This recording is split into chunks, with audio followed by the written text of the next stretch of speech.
नमस्ते, क्रिकेटनॉमिक्स में आपका स्वागत है। मैं हूं रोहित। आप मुझे देख भी रहे हैं और सुन भी रहे हैं। आज पहला वनडे इस तरह से खत्म हुआ जैसे टी20 का मैच कोई समाप्त हुआ हो। भारत ने साउथ अफ्रीका को मात्र 27 ओवर में ही समेट दिया और साउथ अफ्रीका का जो चेस था भारत ने मात्र 16 यानी 17 ओवर में एक तरह से समाप्त कर दिया। भारतीय टीम के खिलाफ साउथ अफ्रीका पिछले 3 मैचों में 125 के अंदर अंदर आउट हुई है। कभी 83, कभी 90 और कभी 116, यानी अभी आज 116 पे। ये 3 बार हो चुका जब साउथ अफ्रीका पिछले 3 मैचों में ऐसा रहा है। वर्ल्ड कप में भी साउथ अफ्रीका बहुत जल्दी आउट हो गई थी 90-93 रन पे। भारत के खिलाफ जो जितनी भी मैचेस अभी साउथ अफ्रीका हाल फिलहाल में खेल रही है वो हार ही रही है।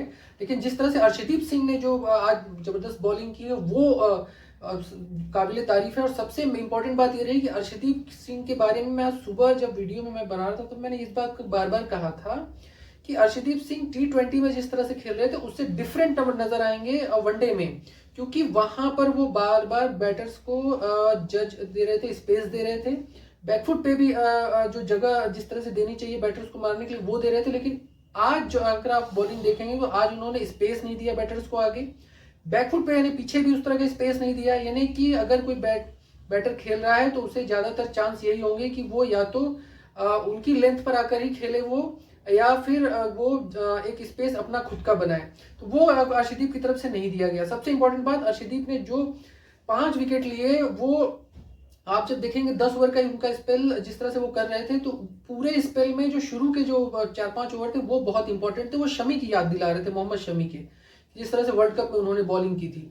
और सही मायने में अर्शदीप इसी तरह की बॉलिंग करते हैं जो बैक ऑफ लेंथ भी होती है या फिर उनके जो पैड पर आकर सीधे लगती है, एलबीडब्ल्यू की जो अपील होती है लगातार। यही बात मैं बार बार कह रहा था कि अर्शदीप सिंह जिस तरह के बॉलर हैं वो यॉर्कर डालने वाले बॉलर हैं, एलबीडब्ल्यू लेने वाले बॉलर हैं। तो वो ज्यादा चांस खुद बनाते हैं, यानी कि इस तरह के चांस नहीं होते कि जो कैच लेने वाले या जिस तरह कैच देने वाले जैसे अन्य बॉलर्स करते हैं कि एक प्लान के तहत आउट करते हैं। यशदीप अपना प्लान खुद बनाते हैं और खुद आउट करने की यानी एलबीडब्ल्यू से और क्लीन बोल्ड करने वाले बॉलर हैं ज्यादातर, यानी कि यॉर्कर लेने वाले। तो वो आज दिखा, आज वो लेंथ में आज वो पूरे अपने लय में नजर आ रहे थे। साथ ही साथ लगभग 1 साल बाद आवेश खान की ओडीआई वो वापसी को मैं थोड़ा सा अच्छा नजर आया। ओडीआई जिस तरह से उन्होंने अर्शदीप के बाद मध्यम क्रम जो साउथ अफ्रीका का उन्होंने आउट किया और इंपॉर्टेंट बैटर्स को आउट किया, खासकर साउथ अफ्रीका के कप्तान हो चाहे और बैटर्स हो, वो जिस तरह से खेल रहे थे आवेश खान को, तो आवेश खान को लाभ मिला अर्शदीप के कारण, क्योंकि अर्शदीप ने वो दबाव शुरू में ही बना दिया जिसके कारण दोनों ही बॉलर्स ने मिलकर 9 विकेट लिए। बाद में भले ही कुलदीप को 1 विकेट मिला लेकिन 9 महत्वपूर्ण विकेट लिए। और मैं आज सुबह भी जब वीडियो बना रहा था तो मैं बार बार ये कह रहा था कि देखिए साउथ अफ्रीका का वंडर्स में जहां ये मुकाबला हो रहा है जोहान्सबर्ग में, वो बड़ा ही महत्वपूर्ण मुकाबला था, क्योंकि ये पिच शुरू के 10 से 15 ओवर में खेलती है। ये मैं बार बार कह रहा था आपसे, और वही हुआ। शुरू के 10 ओवर में साउथ अफ्रीका कोलैप्स हो गई पूरी तरीके से। साउथ अफ्रीका मात्र 26 ओवर खेली है जिसमें वो 10 ओवर महत्वपूर्ण थे, जो जिसमें साउथ अफ्रीका पूरी तरह से कोलैप्स हुई और जिसमें भारतीय बॉलर्स ने दबदबा बनाया, जहां से रन आने का साउथ अफ्रीका जब देखिए जो उनकी बैटिंग की स्टाइल भी आप देखेंगे तो आपको नजर आएगा कि 1 मिनट भी साउथ अफ्रीका के बैटर्स रुकना नहीं चाह रहे थे। 10 ओवर में 50 से 55 रन के बीच में वो बैटिंग कर रहे थे और कहीं ऐसा नहीं लग रहा था कि विकेट गिर रहे हैं और उन पर कोई दबाव है। वो इस तरह से दिखाने की कोशिश कर रहे थे लेकिन दबाव बनते जा रहा था और विकेट गिरते जा रहे थे, जिसका नतीजा ये रहा कि साउथ अफ्रीका का कोई भी बल्लेबाज टिक नहीं पाया। ओपनिंग पेयर के एक बल्लेबाज को छोड़ दे तो सबसे इंपॉर्टेंट ये रहे कि मार्करम नहीं चले, जो जिनसे बहुत ज्यादा वो थी। क्लासन नहीं चले, जो क्लासन को लेकर बहुत सारी बातें हो रही थी। उसके बाद ओपनिंग पेयर नहीं चला साउथ अफ्रीका का।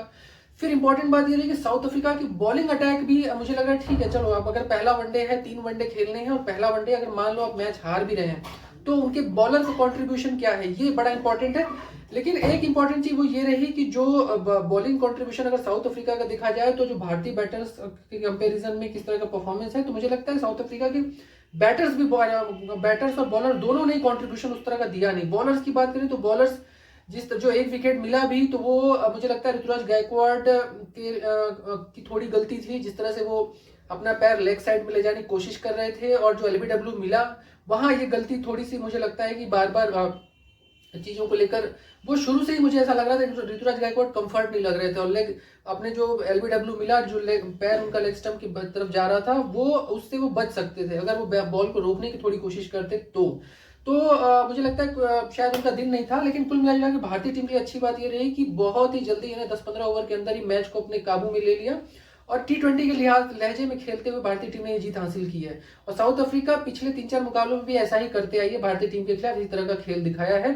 मार्करम को मुझे लग रहा है कि शायद साउथ अफ्रीका को चुनना थोड़ा महंगा पड़ गया, क्योंकि मार्करम जो है वो T20 के लिए अच्छे प्लेयर माने जाते हैं। अभी उन्होंने साउथ अफ्रीका की लीग है वहां उन्होंने जिताया है, फिर उसके बाद भारत में भी वो अफ्रीका में हैदराबाद के लिए कप्तानी करते हैं। तो मार्करम T20 के लिए बेहतरीन कप्तान है, लेकिन वनडे के लिए नहीं। वनडे के लिए मुझे लगता है बमुमा को लेना चाहिए, क्योंकि बमुमा का परफॉर्मेंस, आप उनकी टीम का पूरा परफॉर्मेंस देखिए वर्ल्ड कप में, जिस तरह से शानदार परफॉर्मेंस उन्होंने किया। बमुमा खुद के परफॉर्मर बहुत अच्छे नहीं है जो अभी तक नजर आ रहा था, लेकिन अपनी टीम को मोटिवेट करना और टीम को जिताना वो बखूबी जानते हैं, और ये वर्ल्ड कप में नजर भी आया। तो शायद मुझे लगता है कि शायद थकावट या वर्ल्ड कप के कारण टीम में नए परफॉर्मेंस, नए चेंजेस आ रहे हैं हर टीम में। भारतीय टीम में जिस तरह से आए हैं, तो साउथ अफ्रीका भी इन्हीं चेंजेस को देख रही है।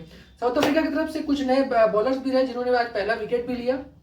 और भारतीय टीम के लिए भी अगर बात करें तो साई सुदर्शन को ओडीआई के लिए कैप मिला, जो बतौर केएल राहुल ने मैच से पहले जो सेरेमनी होती है छोटी सी ग्राउंड में, उसमें उन्होंने ये कैप दिया। और साई सुदर्शन की अगर बात करें तो साई सुदर्शन का फर्स्ट क्लास क्रिकेट की मैं पहले चर्चा कर रहा था कुछ वीडियो में कि 60 का एवरेज रहा है। यानी सिर्फ दो ऐसे जो इस समय खेल रहे हैं, जो अगर फर्स्ट क्लास क्रिकेट में जिनकी चर्चा की जाए, जो इस समय खेल रहे हैं भारतीय टीम में, तिलक वर्मा और साई सुदर्शन। तिलक वर्मा का 50 से ऊपर है, साई सुदर्शन का 50 से ऊपर का एवरेज रहा है फर्स्ट क्लास यानी लिस्ट ए के क्रिकेट में।